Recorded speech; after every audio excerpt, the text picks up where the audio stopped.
வெற்றிக் கழகத்தின் 2வது மாநில மாநாட்டிற்கான பணிகள் மதுரையில் பரபரப்பாக நடைபெற்று வருகிறது.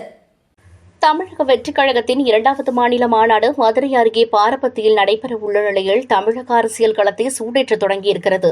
விக்கிரவாண்டி சாலையில் கிளம்பிய அதிர்வலை மதுரை தூத்துக்குடி நெடுஞ்சாலைகள் தற்போது நிலை கொண்டிருக்கிறது. லட்சக்கணக்கான தொண்டர்களின் வருகையை எதிர்பார்த்து காத்திருக்கிறது மாநாட்டு திடல். மதுரை பெரியார் பேருந்து நிலையத்திலிருந்து சற்றே குறைய 22 கிலோமீட்டர் தொலைவில் அவனியாபுரம் விமான நிலையம் வழியாக தூத்துக்குடி செல்லும் தேசிய நெடுஞ்சாலையில் அமைந்துள்ளது மாநாட்டு திடல். எலியார்பத்தி சுங்கச்சாவடியிலிருந்து 2 கிலோமீட்டர் தொலைவில் சாலையின் இருபுறமும் தாவேக்க கொடிகள் சலசலக்கின்றன. மக்கள் விரும்பும் முதல்வர் என விழிக்கும் பதாகைகள் நிறைந்து வரவேற்கின்றன. சாலையின் இடதுபுறத்தில் சுமார் 500 ஏக்கர் பரப்பளவில் மாநாட்டு திடல் பறந்து விரிந்து காணப்படுகிறது.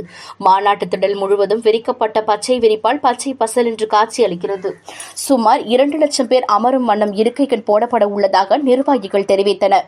மேலும் நிகழ்வுகளை காணும் வகையில் மாநாட்டு திடலில் சுமார் 50க்கும் மேற்பட்ட பிரம்மாண்டமான LED ஸ்கிரீன்கள் அமைக்கப்பட்டு வருகின்றன. மேடையிலிருந்து பார்வையாளர்கள் மத்தியில் தாவேக தலைவர் விஜய் ராம்ப் வாக் செல்லும் வகையில் சுமார் 10 அடி உயரத்தில் 300 கிலோமீட்டர் நீளத்தில் மேடை அமைக்கப்பட்டுள்ளது. ஆகஸ்ட் 21ஆம் தேதி மாலை 3:30 மணிக்கு துவங்கும் நிகழ்ச்சி மாலை 7 மணி அளவில் நிறைவு பெறும். மாநாட்டு திடலின் முன்பாக அமைக்கப்பட்டுள்ள 100 அடி உயர கம்பத்தில் விஜய் கொடியேற்றிய பின்பு தமிழ்தாய் வாழ்த்து, கொள்கை பாடல், உறுதிமொழி தீர்மானங்கள் வாசிக்கப்படும். பிறகு விஜய் உரையாற்ற உள்ளார். கடந்த ஆண்டு அக்டோபர் 27ஆம் தேதி விக்கிரவாண்டியில் நடைபெற்ற முதல் மாநாட்டில் போதுமான தண்ணீர் வசதி செய்து தரப்படவில்லை என்ற குறையை இந்த மாநாட்டில் முழுவதுமாக சரி செய்துள்ளோம் என நிர்வாகிகள் தரப்பில் கூறப்பட்டுள்ளது. மேடையின் 2 பக்கமும் 20க்கும் மேற்பட்ட மருத்துவ குழுக்கள் அமைக்கப்பட்டுள்ளன. மேலும் அவசர கால ஆம்புலன்ஸ் செல்லும் வகையில் தனிப்பாதையும் ஏற்படுத்தப்பட்டுள்ளது. 300க்கும் மேற்பட்ட கழிவறைகள் அமைக்கப்பட்டுள்ளன. மாநாட்டு நிகழ்ச்சி ஒருங்கிணைப்பு குழு உறுப்பினரும் கிருஷ்ணகிரி கிழக்கு மாவட்ட செயலாளருமான முரளிதரன் கூறுகையில், மாநாட்டின் பிரம்மாண்டம் வியக்க வைக்கிறது. கடந்த விக்கிரவாண்டி மாநாட்டில் இருந்த ஒரு சில குறைகள் இங்கே முழுவதும் தவிர்க்கப்பட்டுள்ளன. குடிநீர் வசதி மட்டுமன்றி அவசர மருத்துவ உதவிக்கு உரிய ஏற்பாடுகள் செய்யப்பட்டுள்ளன. எங்கள் மாவட்டத்திலிருந்தும் கூட மருத்துவர் குழு வந்துள்ளது. பல்வேறு தடைகளை கடந்து மதுரை மாநாடு நடைபெறுகிறது. தமிழகத்தின் பேச்சுரிமை கூட மறுக்கப்படுகிறது. அவற்றையெல்லாம் தகர்த்து மிகப்பெரிய இயக்கமாக நாங்கள் இருக்கிறோம் என்பதை இந்த மாநாடு வெளிக்காட்டும்.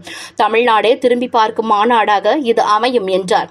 மாநாட்டில் பங்கேற்கும் பெண்கள், மாற்றுத்திறனாளிகளுக்கென்று மாநாட்டு திடலில் இடம் ஒதுக்கப்பட்டுள்ளது. மேலும் பாதுகாப்பு பணியில் 3500 காவலர்கள் ஈடுபட உள்ளதாக காவல்துறை தரப்பில் தெரிவிக்கப்பட்டுள்ளது. மேலும் தனியார் பாதுகாவலர்கள் சுமார் 2000 பேரும், மேலும் 500 பெண் பாதுகாவலர்களும் ஈடுபட உள்ளனர். மாநாட்டு மேடையின் முகப்பில் 2 பக்கமும் யானையும் நடுவே வாகை மலரும் வரையப்பட்டுள்ளன. மாநாட்டு திடலின் 2 பக்கமும் அம்பேத்கர், காமராஜர், பெரியார், அஞ்சலை அம்மாள், வேலு நாச்சியார் ஆகியோரின் பிரம்மாண்ட கட் அவுட்கள் இடம்பெறுகின்றன. மேலும் மாநாட்டு முழக்கமான வெற்றி பேரணியில் தமிழ்நாடு என்ற வாசகம் மேடையின் இடதுபுறத்தில் அமைக்கப்பட்டுள்ளது. இந்நிலையில் கடந்த மாநாட்டின் போது ஆட்சியில் கூட்டணி கட்சிகளுக்கும் பங்கு என அதிரடி கிளப்பிய விஜய் இந்த முறை அதேபோன்ற அறிவிப்பை வெளியிட்டு தமிழக அரசியல் களத்தை சூடேற்றுவார் என்ற எதிர்பார்ப்பும் தாவேக தொண்டர்கள் மத்தியில் நிலவுகிறது. மதுரை பாரபத்திய விஜய் மாநாட்டில் கொடிக்கம்பம் வைக்கும் பொழுது கீழே விழுந்தது ராமநாதபுரம் மாவட்டம் அர்ஜுனர் என்பவருக்கு சொந்தமான இன்னோவா கார் என தெரிய வந்துள்ளது.